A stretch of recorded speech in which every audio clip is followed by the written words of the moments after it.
ওই ছোড়াকে ইশারা দিচ্ছে আর ওকে দেখে ঠোঁট লটকাইছে, কয়ে তুই হাঁকে, ও ইশারা দিচ্ছে যে হাঁ তোর মোটর সাইকেল হাঁকে চড়তে কহা, আর ওকে কয়ে যে তুই ভালো করে গাড়ি ড্রাইভ করতে পারিস না, ডবল চালা অসুবিধা হবে।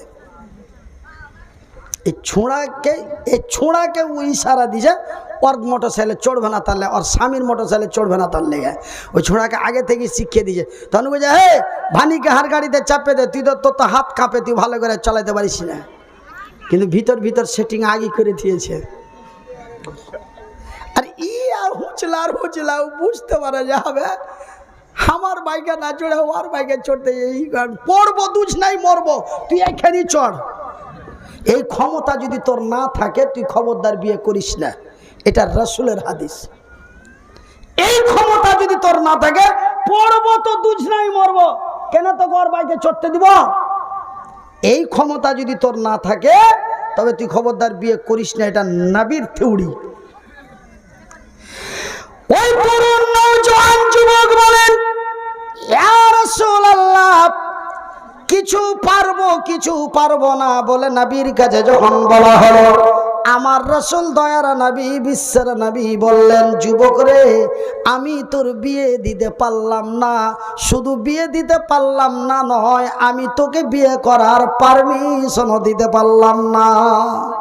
তোর বিয়েও দিতে পারলাম না, তোকে বিয়ে করার পারমিশনও দিতে পারলাম না। কেন? কিছু ঘাটতি আছে তোর মধ্যে, সেটা পূর্ণ না হওয়া পর্যন্ত তোকে বিয়ে করার পারমিশনটাও দিতে পারি না। যুবক নওজোয়ান তরুণ মুক্তা মলিম হয়ে উল্টো পিঠ দিয়ে যে পুনরায় ফিরে বলেন, ইয়া রাসূলুল্লাহ, ওগো আল্লাহর নবী, দয়ার নবী, আমার রাসূল নিষেধ করেছেন, আমি তা করব না। আমার নবী বিয়ে দিয়ে দিলেন না, বিয়ের পারমিশন দিলেন না, আমি তা করব না। কিন্তু নবী গো, রাত 11টার পরে যে ঘুম আসে না, খালি মনটা খালি চিলিক মারছে, নীল আসে না, খালি আকাশের দিকে তাকাচ্ছি, কখন পৌঁছাতে হবে, ঘুম আসে না। একটু কোন রকম চোখ বুনছে তো কোন জায়গা থেকে কোন জায়গা চলে যাচ্ছি। আমার নবী, আল্লাহর নবী, দয়ার নবী, জৈবনের জ্বালা মিটাবের জন্য নবী বিয়ে দিতে তবুও পারমিশন দিলেন না। রাসূল বলেন, যুবক রে, তোর যদি ঘুম না আসে, যদি তোর জৈবন জ্বালা দেয়, যদি তোর জৈবন হুড়কি দেয়, যদি তোর জৈবন জ্বালা দেয়, তোর অন্তর চিলিক মারে, আমি রাসূল বলছি প্রতি মাসে তুই 3টা-4টা করে রোজা কর। বিয়ে করার পারমিশন দিলেন না, কিন্তু রোজা রাখতে বললেন। মামুর বাড়ির আবদাল্লাহ যে গেনু আর ওই সবজি মার্কেট থেকে 2 কিলো বাগুন লেপে নিয়ে চলে এলো নাকি? মার্কেটের সবজি ভেবেছেন অতি মূল্যবান বস্তু এই পৃথিবীর নারী। একবার জোরে বলি আলহামদুলিল্লাহ। জানেন, আমার মা বোনদের এগুলা ওয়াজ করতে ডরও লাগছে। আমাদের এই দিককার লোক হতে এই সব ওয়াজ একটু ভালোবাসে, কিন্তু কুচবিহার, জলপাইগুড়ি, দার্জিলিং, আলিপুরদুয়ার এই দিককার লোক আবার এইগুলা ওয়াজ অত ওরা মজা পায় না। খালি নবীদের ঘটনা বলেন, সাহাবীদের জীবনী বলেন, বক্তা একটা আইছিল গো। তো আমি কিন্তু আমাকে সভাপতি এবং আরো ওনাদের যারা দায়িত্বশীল আমাকে মহিলাদের ব্যাপারে, নারীদের ব্যাপারে আলোচনা করতে বললেন। এই যে নারীদের সম্মান, মূল্য, মর্যাদা, এই 3টি কথাকে সামনে রেখে একটা করে প্রমাণ দিতে যখন 5-7টা দিয়ে দিয়েছি যে এদের এত মূল্য, এদের এত দাম, তখন 4-5টা চাংড়া উঠিয়া দাঁড়িয়ে বলছে যে কি আল্লাহ, তবে আমরা একদম বেকার হুজুর, তবে আল্লাহ আমাদেরকে নারী না বানাইয়া পুরুষ কেন বানাইলো? ওরা বলছে একটু আমাদের দিকে দয়া করেন, আমরা কি একদম কমা? চ্যাংড়াটির মিজাজ খারাপ হয়ে গেছে। আল্লাহ ওদের এত দাম দিয়েছে, আমরা তবে একদম বেকার। আমি বলি শান্ত হ, সকাল থেকে সন্ধ্যা পর্যন্ত ওদের উপরে যাচ্ছে, মাত্র 3.5 মিনিটে তোকে উপরে পাঠিয়ে দেবো। এটা আমার রাসূলের থিওরি। 3 মিনিটে তুই ওদের চাইতে উঁচাতে হয়ে যাবি। তখন ওরা মুখখান ক্যাচম্যাচ করে গেছে, আমাদেরটা আগে বলেন, আমাদেরটা আগে বলেন, ওদের মেলাই বলেছেন। তো ভাইজান, মানে ওদের মধ্যে হিংসা জ্বালা চালু হয়ে গেছে। আল্লাহ এতই মর্যাদা সম্মান ওদের দিয়েছে। শুধু তাই নয় আমার ভাইয়েরা, আমার পর্দানশীল মায়েরা, একজন নারীর কি সম্মান আল্লাহ তার রাসূলের বিধি বিধানে দিয়েছে। ভাই গো বলেন তো, নরের জন্য নারী খোঁজা হয় না নারীর জন্য নর খোঁজা হয়? কি জি? নরের জন্য নারী খোঁজা হয়। তবে ভালো জিনিসটা খুঁজতে হয় না ভালো জিনিস ঢালের ভয়ে পাওয়া যায়? হ্যাঁ, তবে মূল্যবান জিনিসটাই খুঁজে বের করতে হয়। তবে আমার আল্লাহ কত মূল্য দিয়েছে। খুঁজতে খুঁজতে খুঁজতে খুঁজতে সাহারা তালা পিন্ডল তালার মিডিলে একটা মেয়ে পাওয়া গেল। নামটা হলো তার সুলেখা। নামটা কি? সুলেখা। মেয়েটাকে দেখা হলো, তারপরে উভয়ের মধ্যে কথাবার্তা কমপ্লিট। এবার ছেলের বাবা ফোন করে বলল, রে সুলেখার বাপ, সুলেখাকে ভুজ গাড়িতে করে আহার বাড়ি পাঠিয়ে দে। নাকি এরকম? যে এরকম এ ছোড়ারা খালি আজ এরকম না। রে রব্বুলের বাপ, তুই রব্বুলকে আর তোর 14 বংশকে সাথে করে নিয়ে সুলেখার বাড়ি যা, আর সুলেখাকে মহা ইজ্জত দিয়ে সম্মান দিয়ে দুলহান বানাকে লেকে আও। অত কমালয় রে তোর বাড়িতে থুয়ে যাবে। যা 14 বংশ যা, ওকে ইজ্জত করে লিয়াই, সম্মান করে ফুল ফাল দিয়া। আল্লাহ কত সম্মান দিয়েছে, কিন্তু এরা সম্মান রাখার জিনিস লয়। জি, ওই যে খারাপ করে কইলে হতো ওরা মনে মনে রাখবে।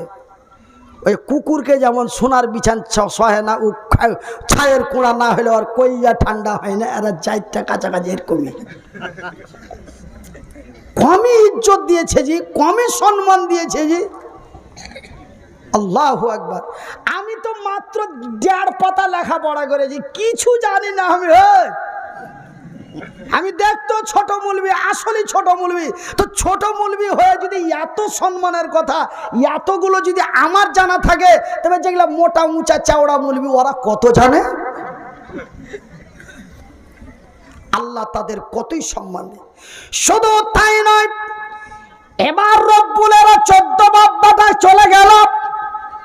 তারপরে বোকার মতন গলতে পাহারা দিয়ে বসে আছে, কখন কি হবে, হ্যাঁ কইবে না না কইবে, হ্যাঁ কইবে না না কইবে। এইবার উত্তর পাড়ার জামে মসজিদের ইমাম এলো। উত্তর পাড়ার জামে মসজিদের ইমাম এসে আগে সুলেখার বিয়ে পড়ায় না রুবেলের কাছে যায়। কি জি? যা রে যা, এই চোড়া মাথায় হাত দিয়ে নিচে দিকে মাথা করে বসে আছে সুলেখা। হ্যাঁ কইবে না না কইবে না, যদি কয়ে দেয় যে বোকার মতন ঘুরে যেতে হবে। কি ঠিক লয়? যাও রে যাও, সুলেখার কাছে যাও। সুলেখা এই পর্যন্ত রবিউলকে বিয়েতে রাজি আছে কিনা জেনে আয়। আগে সুলেখার কাছে পাঠা হলো। ভাইজান, সুলেখার কাছে পাঠা হলো। যখন তার নেকায় যাব কবুল করিয়ে দিল, মেয়েটা মায়ের পেট থেকে নিয়ে বিয়ে পড়ার আগে পর্যন্ত মেয়েটার যা সম্মান ছিল, যখনই বিয়েটা ইজাবটা কবুল করা হলো, মেয়েটার সম্মান দ্বিগুণে বেড়ে গেল। তখন ছিল সুলেখা, এখন হয়ে গেল বৌমা। কি হলো এবার? সুলেখা মায়ের খাতায় নাম উঠে গেল বৌমা। শুধু তাই নয়, 2 মাস গেল, 6 মাস গেল, 7 মাসের মাথায় সুলেখা গর্ভ ধারণ করলো। এবার সুলেখা বউ মায়ের নামটা আমার খাতা থেকে কেটে এবার ডাইরেক্ট সুলেখা হতে গেল মা। এবারকার সুলেখা ডাইরেক্ট মা হতে গেল। তবে বিয়ে পড়া থেকে নিয়ে গর্ভ ধারণ করা পর্যন্ত মেয়েটার যে সম্মান ইজ্জত ছিল, বিয়েটা পড়িয়ে দেওয়ার পরে তার সম্মান আরো দ্বিগুণে বেড়ে গেল এবং তার কত মূল্য বেড়ে গেল। হামালাতুহু উম্মুহু, একজন গর্ভধারিণী নারী যখন তার গর্ভধারণ থাকে আর ওই গর্ভের সন্তানটা যখন 4 থেকে 5 মাসের হয়ে যায়, ওই গর্ভের সন্তানটা মায়ের পেটের ভিতরে মাথা দিয়ে হুড়া মারে, হাত দিয়ে ঘুতা মারে, পা দিয়ে লাথি মারে। মা থাকতে থাকতে সুলেখার চোখ দিয়ে পানি বেরিয়ে যায়। ভাই গো, বাড়িতে যদি কোনো গর্ভধারিণী নারী থাকে, বাড়িতে যদি কোনো গর্ভধারিণী মা থাকে, দেখবেন দুপুর বেলায় খেতে বসেছে, খাবার খেতে খেতে হট করে থালাটা সরিয়ে দেয়, 2 চোখ দিয়ে ঝরঝর করে পানি বেরিয়ে আসে। সুলেখা বসে থাকতে পারে না, সুলেখা উঠে ঘরে চলে যায়, দাঁড়িয়ে থাকতে পারে না, বিছানায় বসে যায়। বসে থাকতে পারলো না, সুলেখা শুয়ে গেল। সুলেখা শুয়ে থাকতে পারলো না, একবার উঠে একবার বসে, একবার বারান্দায় যায়, একবার ঘরে আসে। এমনি করতে করতে সুলেখার রাতের পর রাত, দিনের পর দিন কেটে যায়। আমার রাসূল দয়ার হাবিব, বিশ্বের নবী, নবী মুহাম্মদুর রাসূলুল্লাহ বলুন সাল্লাল্লাহু আলাইহি ওয়াসাল্লাম, আল্লাহর নবী, দয়ার নবী, বিশ্বের নবী বললেন, রে আমার সাহাবী গণেরা, রে আমার উম্মত উম্মতিরা, ওই যে সুলেখা সারা রাত্রি সারা দিন ধরে যেই কষ্ট পেল, এর কষ্টের বিনিময় জানো রে, এর কষ্টের দাম জানো রে। ভাই, প্রত্যেক জিনিসের একটা দাম আছে, বিনা মূল্যে কিছু পাওয়া যায়। হ্যাঁ, ওয়াজ আমি ফিরি শোনাজি। ডিসেম্বরে বাংলাদেশ থেকে একটা ডেট নিতে এসছিল, এখানে ওদের আত্মীয়, এই যে ওই মালুপাড়ার নানা এসছিল, হইবুর নানা, অর্ঘে কে আত্মীয় স্বজন আছে ওপারে, তো অর্ঘে হয়ে ডেট নিতে এসছিল। তো এই যে কত কি লাগবে নানা, মাল ছোট হতে পারে, মালের দাম আলাদা, 60,000। ভাইজা, প্রত্যেকটি জিনিসের মূল্য আছে, অমূল্য, বিনা মূল্য, মূল্যহীন কিছুই নাই।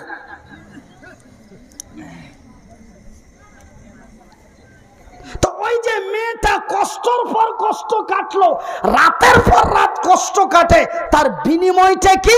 রাসূল বলছেন, রে বিশ্ব জগতের নর নারীরা, রে আল্লাহর বান্দা এবং বান্দীরা, ওই যে গর্ভধারিণী সুলেখা, ওই যে গর্ভধারিণী রাবিয়া সারা রাত ধরে যেই কষ্ট পেল, সেই কষ্টের বিনিময় আমার আল্লাহ তারে কি দেন জানেন? মাগরিব থেকে নিয়ে ফজর পর্যন্ত, ফজর থেকে নিয়ে মাগরিব পর্যন্ত, মাগরিব থেকে নিয়ে ফজর পর্যন্ত, সন্ধ্যা থেকে নিয়ে সকাল পর্যন্ত সারা রাত্রি আল্লাহর ইবাদত বান্দাগি তাসবিহ তাহলিল করে যতগুলি নেকি পাই, এতগুলি নেকি আমার আল্লাহ ওই গর্ভধারিণী পুয়াতি বেটি ছেলের নেকির খাতায় লেখা দেয়। আমার ভাটিয়া ভাষায় বলে পুয়াতি, আর বাংলা ভাষায় বলে গর্ভপতি, আর আল্লাহ রাসূলের ভাষায় বলে হামালাত। আমার মায়েরা, তবে প্রত্যেকটি জায়গাতে আমার আল্লাহ তোমাদের কত মূল্য দিয়েছে, তোমরা মূল্যহীন নও। সেহেতু তোমাদের মূল্য তোমরা নিজেকে বরবাদ করো না, তোমাদের মূল্য তোমরা নিজেকে নষ্ট করো না, তোমাদের ইজ্জত তোমরা নিজেকে বরবাদ করো না। আমার মায়ের, আমার বোনেরা, শুধু তাই নয়, আমি মনিরউদ্দিন আর একটি কথা আপনাদের বলি। একজন নওজোয়ান তরুণ যুবক নবীর কাছে চলে গেলেন, ইয়া রাসূলুল্লাহ, ইয়া হাবিবাল্লাহ, ও আল্লাহর নবী, দয়ার নবী, বিশ্বের নবী, এক আল্লাহর সিজদা করি, আপনার কথা মতো চলি। নবী গো বলুন তো তারপরের সিরিয়ালটা কার? আল্লাহর নবী, দয়ার নবী, বিশ্বের নবী, তার পবিত্র মুখ দিয়ে তিনি বললেন কলা উম্মুকা, তোমার মা। তারপরের সিরিয়ালটা আবার রাসূল বললেন তোমার মা। তারপরের সিরিয়ালটা আমার নবী পুনরায় বললেন তোমার মা। একবার নয় রে, দুইবার নয় গো, একবার নয় রে, দুইবার নয় গো, তিনি বারবার তিনবার মা শব্দটি ব্যবহার করলেন। মা গো, শুধু তাই নয়, এখানে নবীর পরে মায়ের স্তন পাওয়া গেল, কিন্তু আল্লাহর পবিত্র কোরআনে পাওয়া যায় আল্লাহর পরে মায়ের স্থান দেওয়া হয়েছে। কি হে না কোন থেকে বটতলা নানা চলিছে। তো ভাইজান, তবে নবীর হাদিস মোতাবেক নবীর পরে সিরিয়াল পড়ছে মায়ের, কিন্তু আল্লাহর কোরআনের আয়াতে পাওয়া যাচ্ছে যে আল্লাহর পরে সিরিয়াল আল্লাহ নারীদেরকে দিয়েছে। তার মানে প্রমাণটা নিয়ে এলেন আল্লাহ তার পবিত্র কোরআনে বলছেন বিসমিল্লাহির রহমানির রহিম।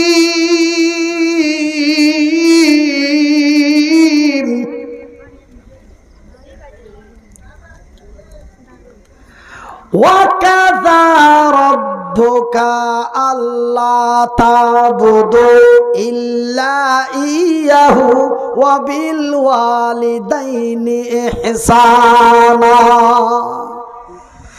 আরে সারা তলা পিণ্ডল তলা বিশ্ব বাংলার লোকেরা, আমি আল্লাহ তোমাদের তৈরি করেছি মারামারি, পিটাপিটি, ঠেঙা ঠেঙে, অন্যায় অবিচার অত্যাচার করার জন্য নয়। আমি আল্লাহ তোমাদের তৈরি করেছি আমার এবাদত শুধুমাত্র একমাত্র আমার ইবাদত বান্দেগি করার জন্য। শুধু তাই নয় রে, পৃথিবীর নর নারীরা, সর্বপ্রথম তোমরা আমার ইবাদত বান্দেগি করো। ওয়া বিল ওয়ালিদাইনি ইহসানা, তারপরে তোমার মা এবং বাবা শব্দটি যেই কোনো জায়গায় আল্লাহর কোরআনে যান তবুও শব্দটি মা শব্দটি আগে, নবীর হাদিসে যান তবুও মা শব্দটি আগে। তবে ভাইজান, সৃষ্টি আমার আল্লাহ আগে করেছেন পুরুষকে, কিন্তু সম্মানের দিক দিয়ে নারীদেরকে প্রত্যেকটা কথায় আমার আল্লাহ নারীদেরকে আগে ব্যবহার করেছে। সৃষ্টির দিকে পুরুষের আগে তৈরি, কিন্তু কাজ কর্মর দিকে, সম্মান ইজ্জতের দিকে প্রথম নামটি আগে ব্যবহার হয় নারীদের প্রত্যেকটা।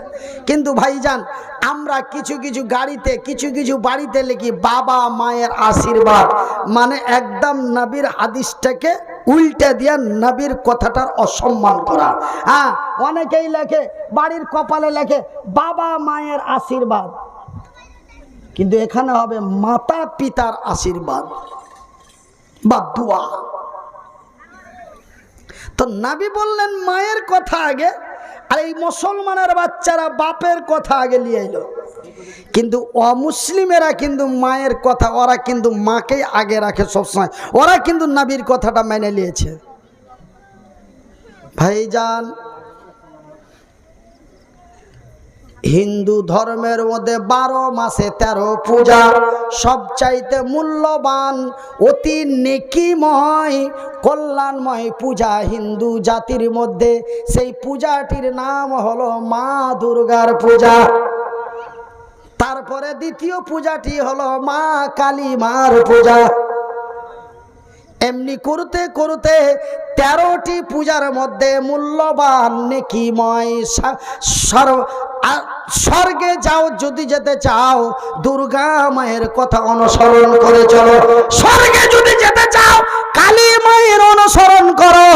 এটা হলো সনাতন ধর্মের কথা, হিন্দু ধর্মের কথা।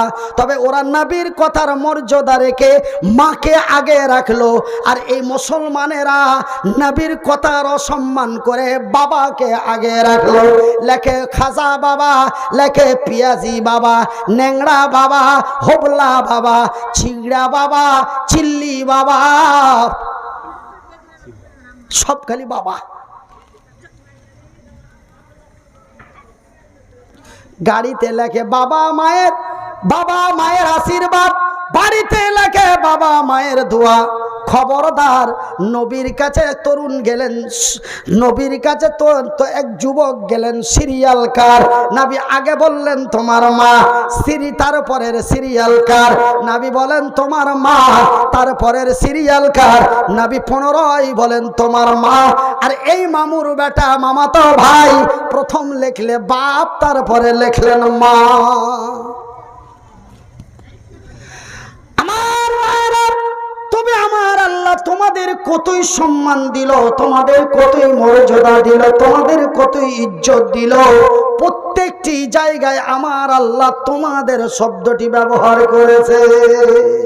ওগো মাতা, ওগো খালা, ওগো আমার বোন, তোমাদেরই কিছু কথা শুনেন দিয়া মন। প্রথমেতে খোদার কাছে, প্রথমেতে খোদার কাছে মাথা নত করো, পরে মাতা পিতার সেবা মনে যোগে ধরো। কোন সময়ে কোন কথাতে মাকে শোষায় না, কোন কথার পরে মাকে উহু বলিও না। উফিয়া ওয়ালা তানহারহুমা, কোন কথার পরে মাকে উহু বলিও না। মায়ের উপর দোয়া করো, সবাই দোয়া চাও, তুমি আমার মাকে আল্লাহ ক্ষমা করে দাও। আমার ভাইয়েরা, আমার মায়েরা, আমার বন্ধুরা, তবে আমি পবিত্র আল কোরআনের 2টা আয়াত পাঠ করেছিলাম। রাতটা মনে হয় গভীরের দিকে যায়, আপনাদের উঠাপাঠা দেখে বুঝতে পারা যায় রাত অনেক। আপনারা যেন যাওয়ার জন্য ঝটপট বা চটপট করছেন। ঘড়িতে 12টা বেজে 22 মিনিট হয়ে গেছে।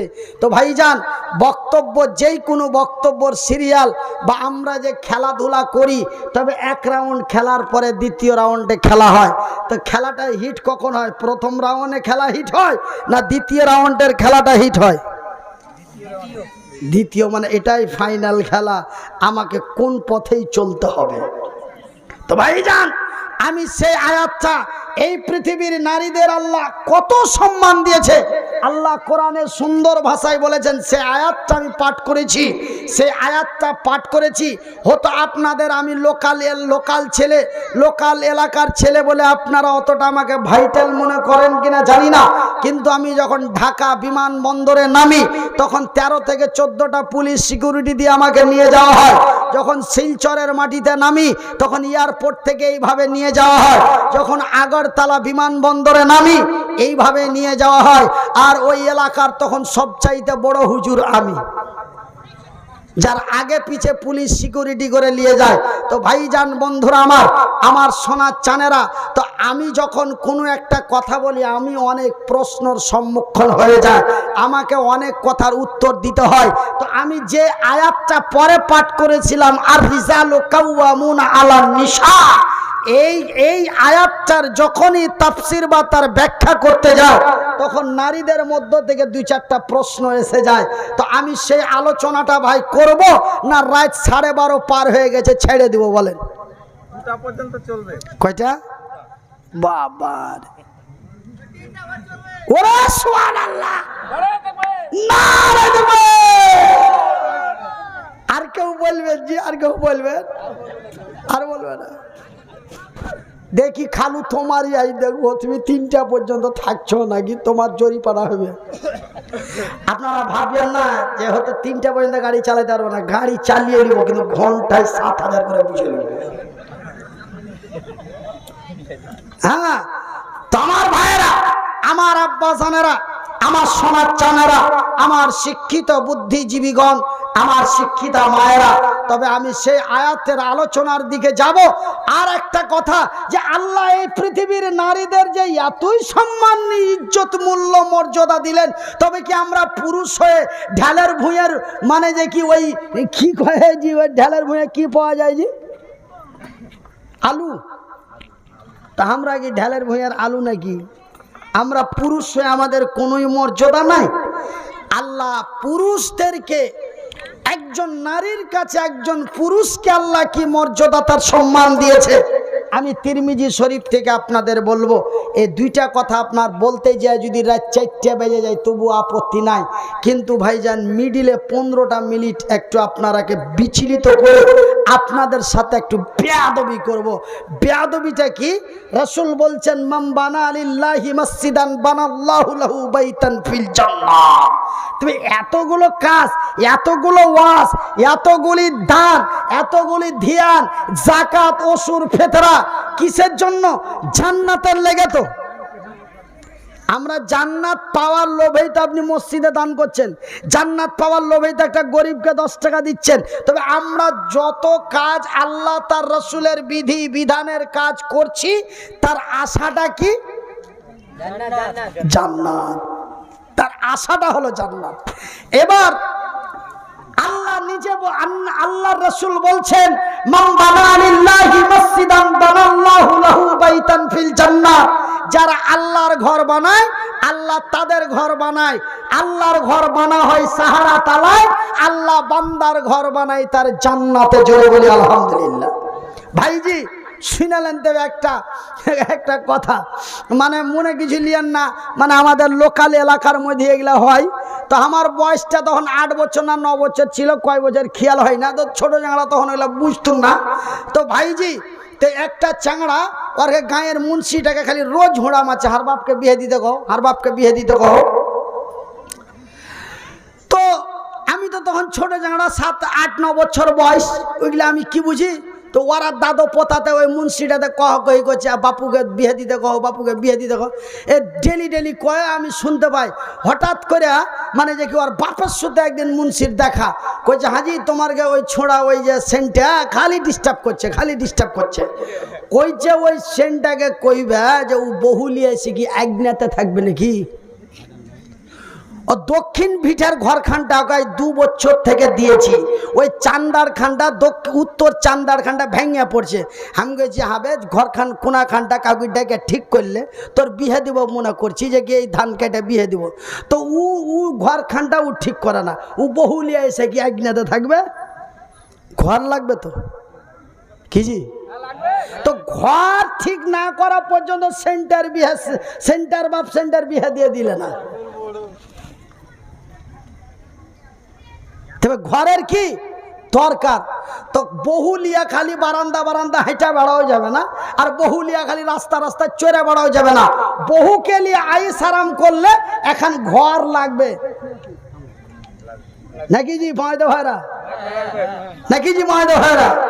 তো জান্নাতের ভিতরে 1-2 করে 72টা বহু আল্লাহ তৈরি করে থিয়ে দে, খালি যাইতে যা বাগলেট। ঘাটা তাকাইতে হয় কিনা অনেক কিছু।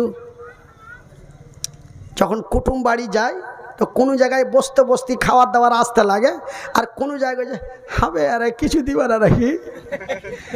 আমরা জানি যে কি বেড়াইতে গেলে খুব খাইতে পাওয়া যায় আর খুব সম্মান পাওয়া যায়। কই তো আল্লাহ বলছে যে আমি তোমাদের জন্য জান্নাত এমন এক আনন্দময় জায়গা রেখেছি, শুধু আনন্দ আইস লয়, তোমাদের জন্য সুন্দরী রমণী হুর আমি 72খানা রেখেছি।